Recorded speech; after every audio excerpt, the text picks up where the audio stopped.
Welcome to Arc English. So today we will learn the two phases that was a requirement, and in my earlier two classes I have told you that there are four areas of change. Number one, the pronoun change. Number two, the tense aspect change. Number three, the adverbials change. And number four, the sentence change. Meaning thereby the kinds of sentences we have: the declarative sentence, imperative sentence, and the other two is that interrogative and exclamatory sentence.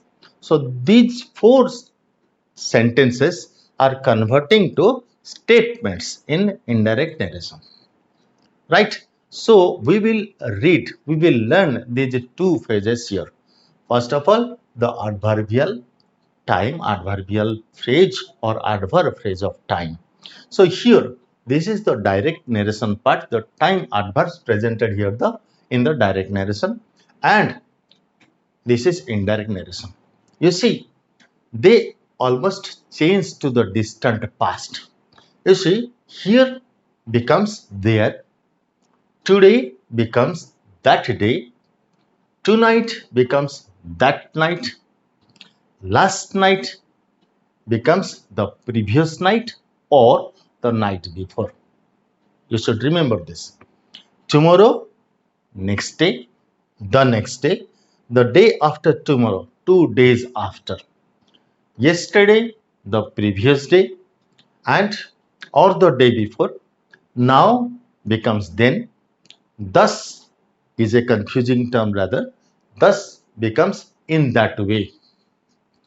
Ago is before, becomes before. Last week becomes the previous week. Next week becomes the following week. And a year ago becomes a year before. They all come to the distant past. Right? So this is a very easy one to remember. When you come to practice, when we come to practice off and on of the exercises that we are going to make, so you will ultimately quite expert and you will not have a second thought what it could be. You will ultimately come forward to write down. So this is what is the adverbial phrase part, and this is the third foundation of making direct narration to indirect narration.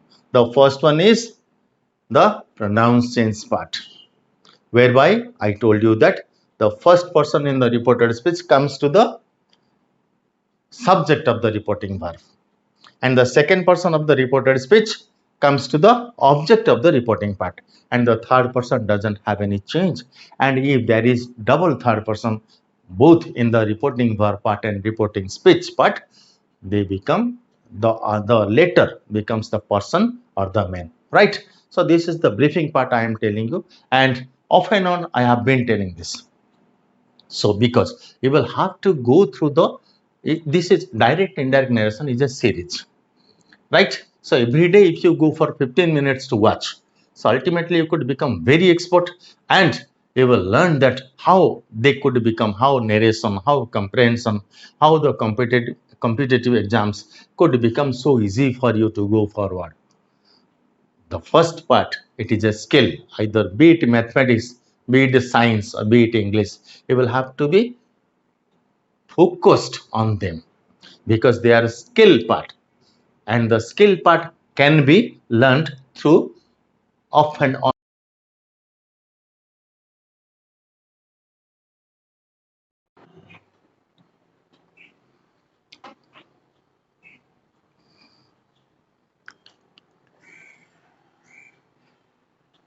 So you see,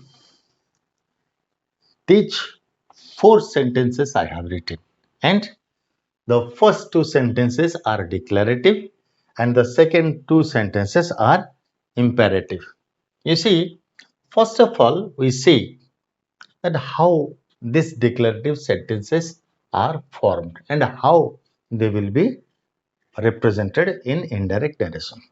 So you see, I said to my sister. You see, I said to my sister because it is a third person and it is a requirement. If it was written I said, then it would have been implied to only the second object, right? Second person. But here it is mentioned to my sister, meaning thereby it is referred to a third person. Okay, anyway, we will go in detail, right? So I said to my sister, I bought a doll for you yesterday. So how? You see, this is the direct narration or the exact quote of the speaker. So I said to my sister, I bought a doll for you yesterday. So what it could be? You see, said to becomes in declarative sentence, said to becomes told. It is an intransitive, that's why to is enjoined. It is a transitive one, no to is required, right? So I told my sister. So here there will be a conjunction added here. In declarative sentences, that is added.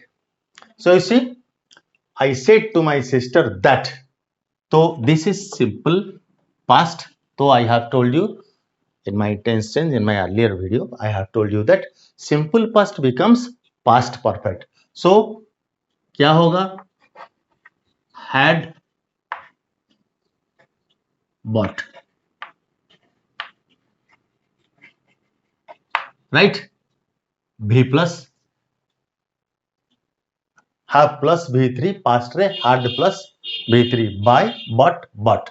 This is very important to know. Every verb has three forms: first form, second form, third form. You must know them, right? Otherwise, you get confused while doing it. I bought a doll. Okay, then you see here is the subject. This is the subject is in the reported speech. First person refers to the subject of the reporting verb. So the same, this will come to this place. Okay, so I told my sister that I had bought a doll for, this is second person, refers to the object sister, for her, right? The day before. This is only the initiation I have taken. Otherwise, we will go part by part, right? So we will go for how declarative sentences are converted to statements, then imperative sentences are converted to statements, interrogative sentences converting to sentence statement, and exclamatory sentences converting to statements. So all those sentences come to statements, right? So we will go on later. So our servant said, next, the same kind of sentence, declarative. Our servant said, I confess my guilt. So our servant said, you see here we can write our servant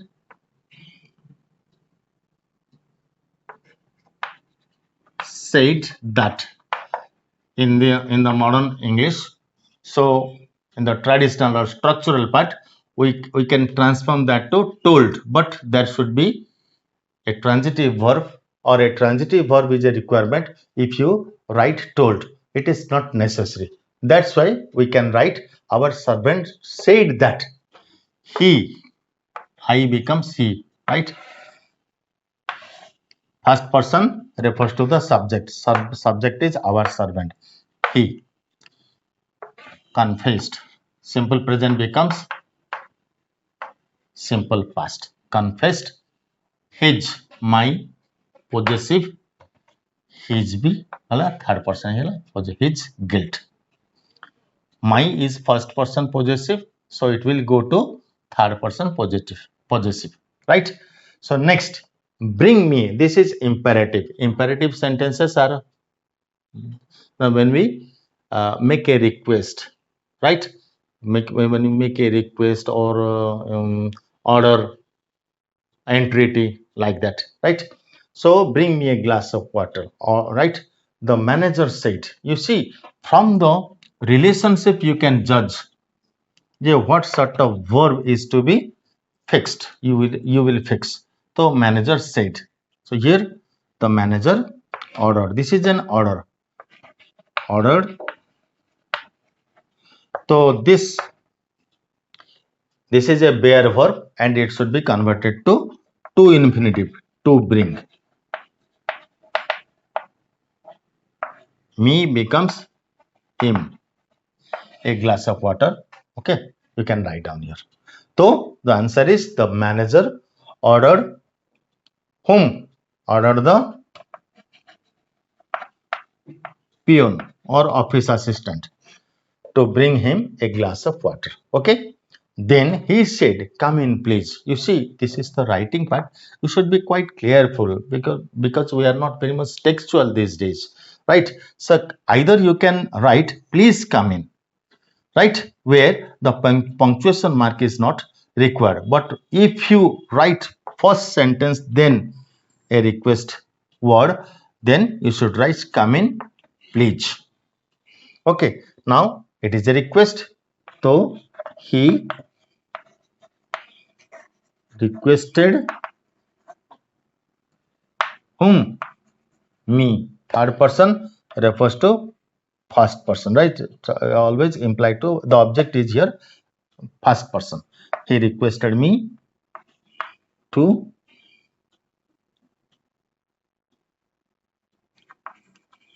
come in, right? So this, but the please is converted to requested, right? So we will go in detail for in imperative sentences. So another two sentences are so interrogative and exclamatory sentences. Okay.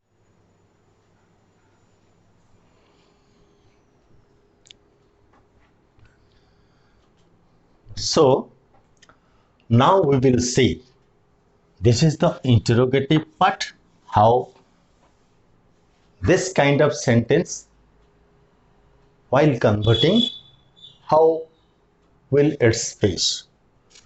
And these two I have taken from exclamatory sentence,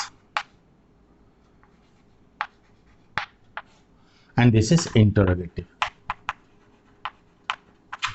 You see, let us read the question. The watchman said, "What do you want?" So what we see, in fact, you see, in the interrogative format, the reporting verb is changed to asked. This is a very modern form. In the structural form, it is wanted to know, inquired, inquired into. There are many structural subjects. So you see, what do you want? You see, this is do you want is present indefinite and it comes to simple past. So what it could be? The watchman asked. There should be no conjunction. We say in declarative sentence we use a conjunction, and also in exclamatory sentence we use conjunctions like that. But in imperative and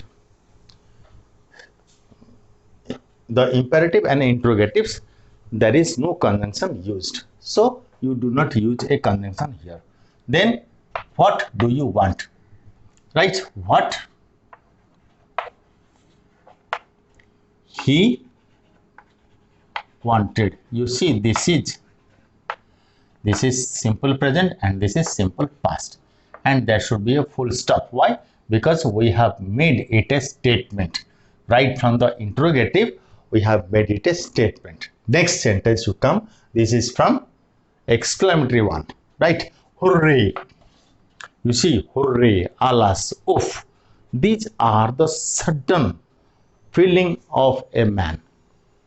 Right? The sudden feeling, the spontaneous feeling of a man, right? And hooray means it is a joyous sound with excitement. So what should we write? So we will have to express the exact idea of the what the speaker expressed. So hooray, we have won the match. The players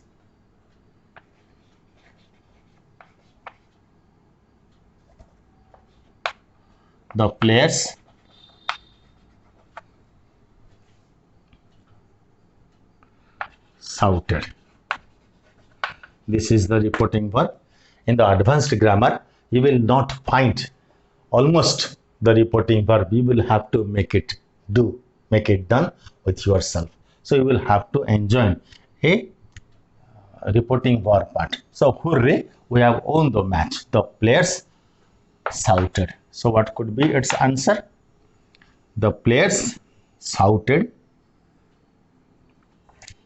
You see, the players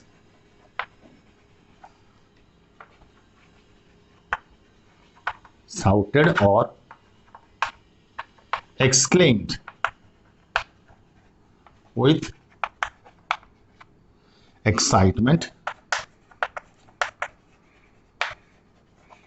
that, I have told you that in exclamatory that conjunction is used. That is why I have bracketed here. That the you see hooray is changed to this one.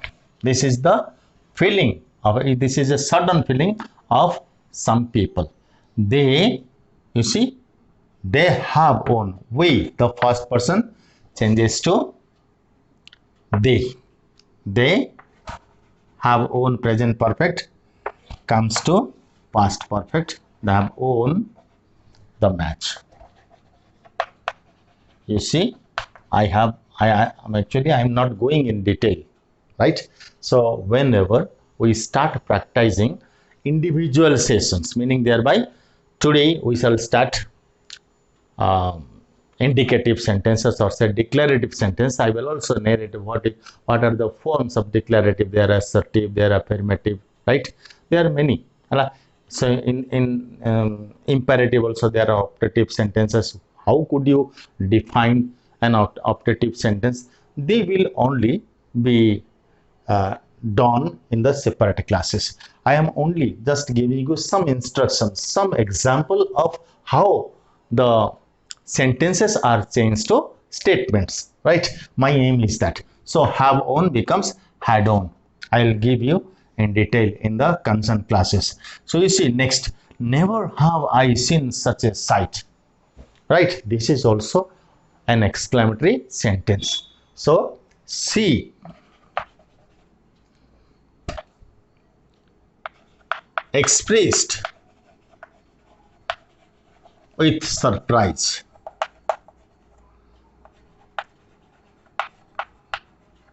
Surprise that, right? Never have. This is a inversion sentence. Inversion means first no, then auxiliary, and then subject, and then other words. So she expressed with surprise that. See, both those sentences, right?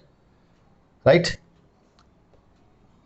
You see, she said, I, the reported speech. In the reported speech, this is the subject, and this refers to the subject of the reporting verb. So she expressed with surprise that she have never seen, had never seen, other words remaining the same, seen such a sight. You see, when we say I have never forgotten you, right? Or but I have never forgotten this incident. This is a statement. But if I take it an inversional sentence, so never have I, this will be the construction comes, right? So this is a kind of feeling that suddenly comes. Okay, she expressed with surprise that she had never seen such a sight. It becomes the statement. You see, this is an exclamatory one, and when it is changed into indirect narration, it becomes a statement. So these are the examples that I narrated, because as I tell you that there are 4 areas of change where we have done one after another. So this is a very simple method I used to present you, but the real part, the real game starts from the next class. And I hope that you will like this video and you will subscribe me, and also share this to your friends and relatives, so that, and make them also subscribe,